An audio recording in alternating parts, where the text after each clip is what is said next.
Today we are going to speak about one of the disease called as hydrocephalus. So what do you mean by hydrocephalus? What are the causes? Where it is mainly seen? So as we know hydrocephalus या जहाँ पे दिमाग में ज़्यादा पानी बनने लगता है तो ये बच्चों में ज़्यादा दिखाई देता है.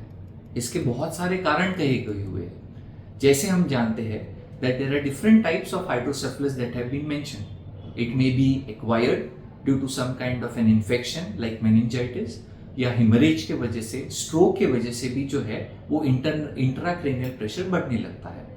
Similarly hydrocephalus can also be seen in adults.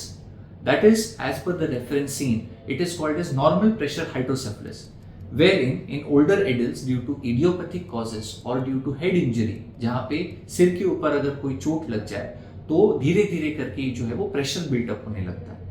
ये भी देखा गया है कि हाइड्रोसेफेलस में कभी कभार जो है वो कहीं पे ऑब्स्ट्रक्शन होने की वजह से ये सेरेब्रोस्पाइनल फ्लूइड जो रहता है वो फ्लो नहीं हो पाता, because of which it starts building pressure on to our brain.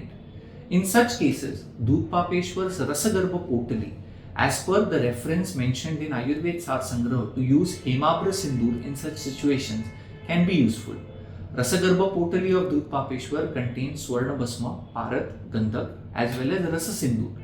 Rasa Sindoor, as we all know, is a very potent Sroto Shodhan or the Sukshma Srotogami, and wherever there is an obstruction, it helps to eliminate that obstruction. Complement this Rasagarbha Potali with Adrak Swaras, Tulsi Patra Swaras, or even for that matter honey or any kind of Medya Rasayan, any kind of Ghritas. We can certainly see some good results of reducing down this obstruction and bringing down the intracranial pressure.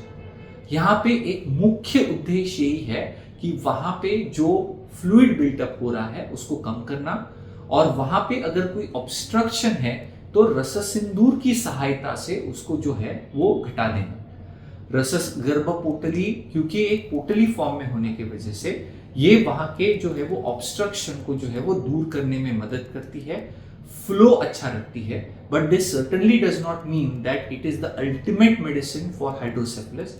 We do have to consult a neurosurgeon and ensure to see to it that if there is any kind of a problem, we go for an operation called as a VP shunting. In case that there are few parents who say that they do not want to go for surgeries or they are reluctant to go for such surgeries because ये surgery कभी कभी बार बार करनी पड़ती है. जैसे उम्र बढ़ती जाती है वैसे वो वीपी शंट का जो है वो लेंथ एडजस्ट करने के लिए जो है वो बार बार सर्जरी करनी पड़ती है. ऐसे केसेस में हम ये रसगर्भ पोटली का जो है वो छोटे बच्चों से लेके इवन बड़े लोगों में अगर ये कंडीशंस दिखाई दे तो उसमें हम लोग इसका इस्तेमाल जो है वो ज़रूर कर सकते हैं. छोटे बच्चों में यूजुअली ये जो है वो हमें 6 से 1 साल के बच्चों में दिखाई देता है.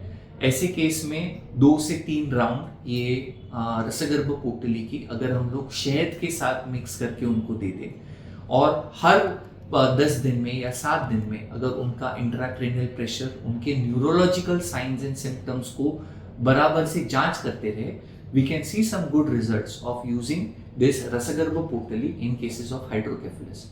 In older children, maybe greater than 1 year or 2 year of age, this dose can certainly be increased from 1 to 2 rounds to around 5 to 6 rounds or 8 rounds and can be modulated in 2 to 3 times a day.